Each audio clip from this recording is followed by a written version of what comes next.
Last video जो हमारी थी हमने बनाई आप लोगों के लिए, स्टूडेंट्स के लिए, जो स्टूडेंट्स ये सोच रहे हैं कि हमने जाना है यूरोप लेकिन हम जाना चाहते हैं विद फैमिली। विद फैमिली के लिए हवाले से हमने आपके पास ऑप्शन शेयर की थी कि फिनलैंड की ऑप्शन आपके पास है, स्वीडन की ऑप्शन आपके पास है, डेनमार्क की ऑप्शन आपके पास है। बहुत ज्यादा क्वेरीज आ रही थी कि जी इसमें तीनों मुल्कों में से सबसे आसान कौन सा है। देखिए ये आसान तरीन मुल्क वो होता है जिसकी एम्बेसी आपके मुल्क में होती है, ठीक है ना। तो इस लिहाज से स्वीडन की एम्बेसी राइट नाउ ऑपरेशनल है, वर्किंग में है। तो आपके लिए जस्ट जो सबसे बेस्ट इस तरह के ऊपर अपॉर्चुनिटी है वो ये है कि आप इसमें इसी स्वीडन के ऑप्शन को जरूर देखेंगे, ठीक है। और खास तौर पे स्वीडन ने ओपन कर दिए हैं एडमिशन 15 अक्टूबर, आज से एडमिशन स्टार्ट हो जाते हैं और ये आपके पास जनवरी तक एडमिशन चलते रहते हैं इसके बीच में। तो जनवरी तक आपके पास ये एडमिशन अपॉर्चुनिटी है, इसको मेक श्योर करें कि आप ये एडमिशन अपने जो है करवा लें। प्रॉब्लम हमारे यहाँ ये होती है कि हमारे बच्चे जो है ना वो बहुत लेट करते रहते हैं चीजों को, बिना ये सोचे बिना ये समझे कि यार इस लेट करने का उल्टा नुकसान हो। कभी आपको जो है ना अपॉइंटमेंट्स में इश्यूज आएंगे, कभी और चीजों में इश्यूज आ जाते हैं, कभी बट वैसे डिलेज आ जाते हैं जो अनफोर्सीन होते हैं। तो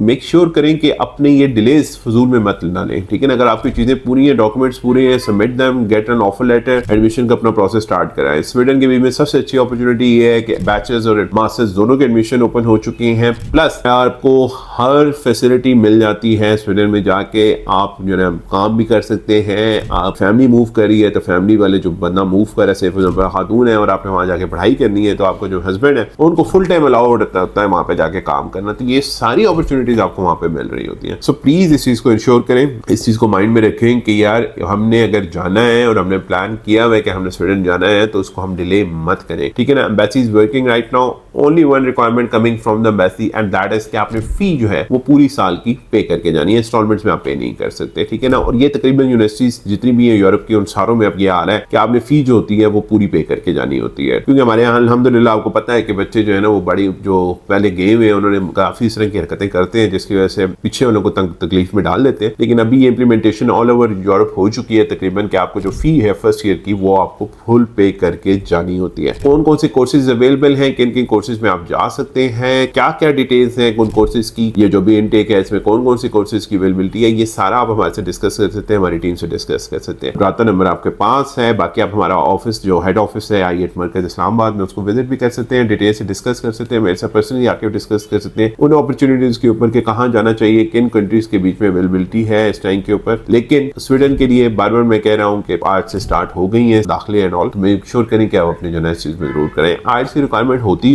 है, ठीक है ना। आइल्स की रिक्वायरमेंट के बगैर अगर आपको लोग कह रहे हैं कि आइल्स के रिक्वायरमेंट के बगैर हो जाएगा तो नहीं होता पॉसिबल, बहुत मुश्किल होता है, बहुत टफ होता है आइल्स के बगैर। तो आइल्स से पीटी आपने जरूर करना है। आइल्स से पीटी अगर आपने नहीं किया हो तो उसकी तैयारी करना शुरू कर दें और आइल्स जरूर देते हैं। अगर आइल्स आप दे देते हैं और आपके 6+ बैंड आ जाता है तो इंशाल्लाह आपका केस इजीली हो जाएगा। पब्लिक यूनिवर्सिटीज जो है ना यूजुअली अगर आप बैचलर्स के लिए जाना चाह रहे हैं तो public universities usually 13 years of education मांगती है इंस्टेड ऑफ 12 इयर्स। उसके लिए या तो फिर आपको 2 सेमेस्टर यहाँ पे पढ़ के जाना पड़ता है या फिर आप जो है अगर 14 इयर्स ऑफ एजुकेशन आपने की हुई है तो तब आप अप्लाई कर सकते हैं। ये चीजें बड़ी इंपॉर्टेंट होती है। तो मेरा मशवरा ये होता है कि बजाय एक साल अपना दाया करने के आप प्राइवेट यूनिवर्सिटीज में करें, और प्राइवेट यूनिवर्सिटीज में और भी आपको बहुत सारे फायदे होते हैं। पब्लिक यूनिवर्सिटीज में usually getting admission is little tough क्योंकि आप वहाँ पे फीस बहुत मिनिमल होती है या नहीं होती है, तो फिर डेफिनेटली थोड़ा सा मुश्किल होता है पब्लिक यूनिवर्सिटीज में एडमिशन लेना। प्राइवेट यूनिवर्सिटीज पुश करती हैं, खुद स्टूडेंट्स के केस को जो है वो फॉलो करती हैं एम्बेसी से एंड ऑल, क्योंकि डेफिनेटली उनको एक अर्निंग आ रही है, उनको जो है पैसे आ रहे हैं, तो डेफिनेटली वो उसके लिए पुश करेंगे और आपका जो है वीजा करवाएंगे। लेकिन पब्लिक यूनिवर्सिटीज में यूजुअली जो वीजा के क्राइटेरिया है वो थोड़ा सा टफ भी है, प्लस ये है कि वो यूनिवर्सिटीज भी पुश नहीं कर रही होती क्योंकि डेफिनेटली आपने वहां पे जाके यूनिवर्सिटी ने तो आपको कुछ देना नहीं है, ठीक है ना। आपने यूनिवर्सिटी को कुछ देना नहीं है तो डेफिनेटली यूनिवर्सिटी जितना ज्यादा उसके ऊपर फॉलो अप नहीं करती है एम्बेसी वगैरह से, ठीक है ना। ये थोड़ा सी चीजें इंपॉर्टेंट होती है। हमारे बच्चे जो है कहते हैं कि पब्लिक में करवा दें और फिर आखिर में जनरल रिजेक्शन लेके बैठे होते हैं। तो उसकी रीजन सिंपल होती है कि डेफिनेटली पब्लिक के बीच में वो वही स्टूडेंट देखते हैं जो बहुत हाई प्रोफाइल स्टूडेंट है, उसी को जो है